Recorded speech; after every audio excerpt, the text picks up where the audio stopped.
morning to you. Welcome in on this Thursday morning. It is a Veterans Day. Very pleased that you're going to spend a few minutes. Hope you'll get engaged with some things that are happening around our community and some headlines we want to make you aware of this morning. I'm Dan Gresham. This is, my house, hence it is called Dan's At Home Update. It is not a newscast, not intended to be one, simply to be some conversation shared between us on, again, a very rainy start to this 11th day of November. But the good news is it looks like it's going to be moving out rather quickly this morning. In fact, we can go ahead and go over to the KFDM.com radar, and I can show you that you can see most of this is clearing on out. There's the line, the edge of the front that's moving on through with all the rain, and the majority of the heavier stuff is already offshore, but you do still have some light rain, especially in Beaumont, stretching down into southern Jefferson County. It was interesting, though, in my drive home from the studio this morning, I could see blue skies off to the north. So got a feeling by the time we get to lunch, it'll be a totally different story, totally different day. Now, don't go looking for your heavy parka today because you're not going to need it. In fact, it will probably take a day or so before we see some of that cool air settling in behind that cold front. And then we will see the difference by the time we get to the weekend. We're talking about 45, 65 overnight lows, afternoon highs. Kind of nice if you want to get out and do it, but it's not going to happen today. Hey, don't forget, this is a Facebook Live or a YouTube channel broadcast, so you can comment on what's happening. All you have to do is go to the bottom of the page, just like you would any other Facebook post. You can say good morning. You can point out something that's happening in your community. You can ask a question. I don't necessarily claim to have the answer, but I will do the best that I can to answer whatever question you might ask. Say good morning to Marie Jackson. Mary, good morning. Jesse is also up this morning as well. Van is up this morning. Good morning, Linda Zachary. Hope your day is off to a good start. Peggy says, good morning. She's loving this cooler weather. You know what I'm really enjoying, Peggy, more than that? I'm enjoying this schedule that we seem to be on where we get continuous cold fronts coming through. They only last a couple of days when they're really at their deepest and coldest, and then filters in some warmer air, back to our shorts and flip-flops, and then something to send us looking for a sweater. Damon, good morning to you. Also, Whitney, good morning as well. Again, I apologize to folks. We are not back to normal on the morning show. I hope that we are in the very near future, but unfortunately, that's not the case. We're still dealing with some technical issues. So if you tuned in this morning at 5 o'clock and we weren't there was a reason. If you tuned in at 8 o'clock and you're like, well, that's recorded from earlier. Yes, we're having to do some workarounds. We're doing the best we can. We hope to be back up and back on our normal schedule as soon as possible. Also would invite you not only to make a comment this morning, but if you don't mind, if you will leave us a thumbs up, just click the thumbs up. That's a like, and every like that I get is something that helps get the word out of what's going on here on my particular part of the live broadcast for KFDM's Facebook page. It just simply gets it further afield so that more and more people can see it. Morning, Jesse. Yeah, it is kind of bipolar vote. It's cold, then it's hot, it's cold. But that's Southeast Texas too. Nina says, have trouble seeing all the comments on here. I'm not sure if you're talking about your setting on your particular Facebook page or if you're talking about going and reading it here and interacting with other people. Either way, glad to see them. I promise I read all of the comments, whether we read them while we're going Facebook Live or if we do them afterwards. I do take a look at. Today is, and please don't forget, it's Veterans Day. It's a day which you take time to honor those who have served their country in the military. And I would have to say special thanks to my favorite veteran, which would be my dad. Pop, I appreciate your service. Of course, he served in the United States Air Force back during the Korean War. And it's funny because when you think about it, for a lot of us, what Veterans Day, if there was not a veteran in my life, my dad, if he had not served, I wouldn't be here because it was by way of his service to our country that he wound up being stationed in Georgia, where he met my mom. And as they say, the rest is history. But take time today to say thank you. Doesn't matter if their service was 50 years ago or if it was a year ago, or if they're even serving right now. Just take a couple of minutes. It'll be amazing. It would be amazing to see the smile on their faces when you just take a moment, again, to just say, hey, appreciate what you did. I appreciate your stepping in and taking, part of your life to serve your country and to serve the needs of the people who live here. All right, so let's move on. We want to get you some things that you may have missed, things that are happening across Southeast Texas on this Thursday morning, 11th day of November. Going to start with, again, by just reminding you that it is Veterans Day, and there are some veterans events going on that you can be part of if you would like.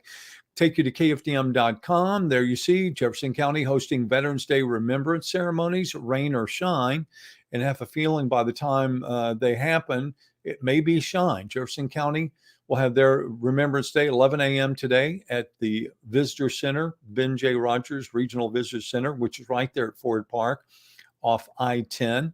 And like I say, they will have chairs available. So if you want to go out, they will have speakers as well. There are a number of other events going on. I think some of the coolest events that we see that come across our calendar are the ones that happen at local schools, where they invite parents and grandparents to come, and if they can still wear their uniform, certainly to wear it. But if they are part of the veterans organizations across Southeast Texas, they wear their hats or whatever and come and just let people honor them for the day. And a lot of those going on at local schools. Maybe one of your kids is involved in that. Also this morning, this is one of those stories that just, I don't know, infuriates me when I see it. And I hope that we have not become so desensitized that these stories that we read, that news stories that we see, don't move you in some direction or the other. And this one is just that same old thing of, a lot of us will spend our lives working as hard as we can to make a living and to take care of our family, while others feel like, that working is for schmucks, for only stupid people. Put in the hard work. Why work for it when you can take it from someone else? Why work for it when you can get it for free, as they say?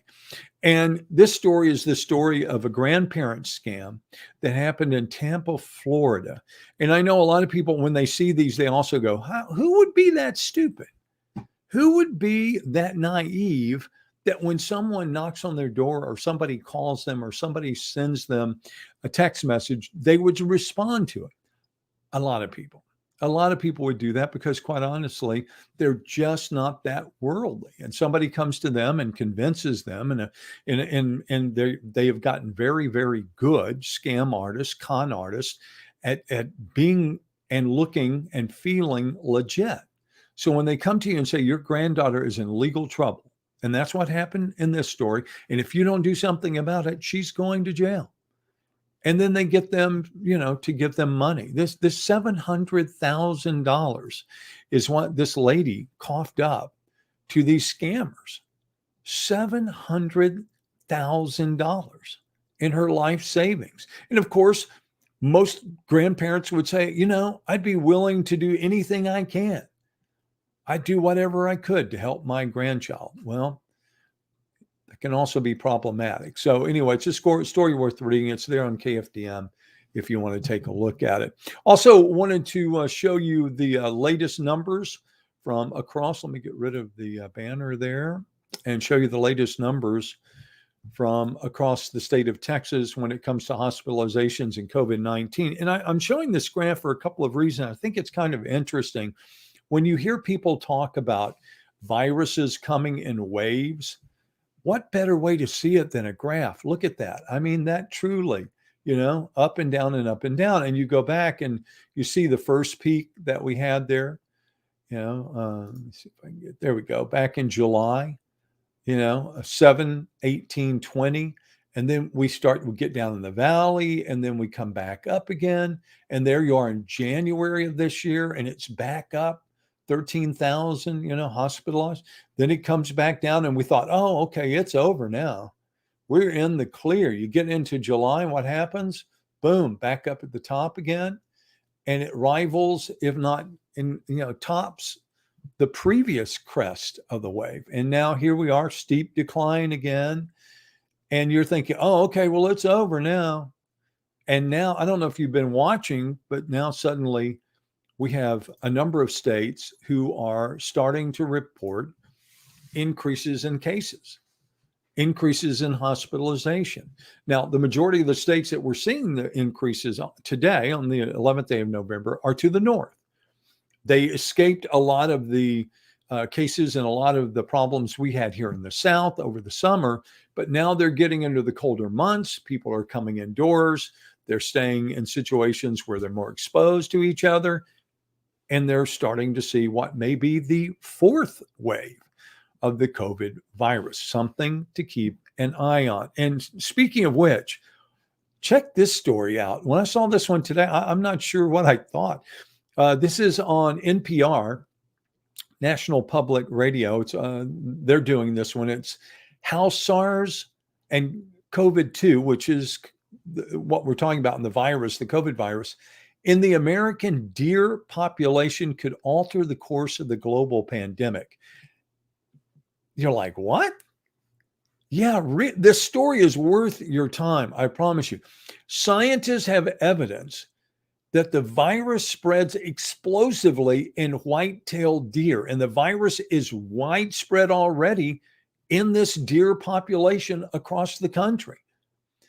And researchers say this is really concerning and could have major implications for the long-term course of this pandemic, because the white-tailed deer essentially can become the host of the virus. And you say, well, how significant is this? How much? 40% of the deer that were tested had antibodies against SARS-CoV-2. And they're saying that that would mean that if this virus could live in the deer, then it could live there indefinitely. And all it takes is contact with humans, and it keeps the plague alive. Who knew? You can go and read the story. It's the best, what do we always say? I'll point you in the right directions, but you're going to have to do the heavy lifting. You're going to have to be the one that, if you're really interested in knowing what's going on, you're going to have to be the one who goes and reads the story. Don't depend on somebody else to do it for you. That's the easy way out. Go and read the story. I promise you, it won't take you more than a couple of minutes. And I think it'll be worth your time. All right, let's finish up this morning, as we always try to do, on something a little bit lighter of note after all the heaviness. And let's talk about the Yankees. And it's not a good story. It's not a positive story. It's a depressing story for those of us who are Astros fans. It's one thing for Carlos Correa, who's been kind of the centerpiece of the Astros infield for a number of years now. It's one thing for him to become a free agent.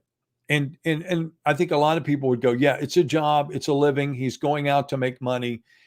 And apparently, here's a guy who's probably going to wind up getting somewhere near $300 million for his services. Heartbreaking as that is, it's even worse when you read that it's the Yankees that are already in talks with Correa. I don't know if Astro fans can handle that. Carlos Correa in the pinstripes of the Yankees. George Springer is already in another uniform, and the Astros did make an offer, but most people say probably won't be enough to keep him there. All right, that is it for me today. I appreciate your time. Thank you for spending a few minutes with me on this Thursday morning. Again, don't forget, you can comment if you'd like. Even after we get finished, you can post your comments.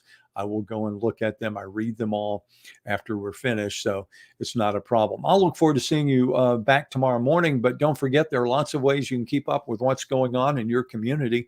KFDM.com is one. You can also go to fox4beaumont.com, plus, of course, on the internet, Facebook at KFDM News. You can follow me on Twitter. That's Morning TV Dan. Plus, of course, we are also on YouTube. We have a channel. It's called Dan's at Home. Subscribe, sign up for the notifications, and you will know when we are about to do one of our updates. Great way to stay in touch. Again, thank you for your time. Go out and make a great day. And to our veterans in our audience, again, thank you for your service.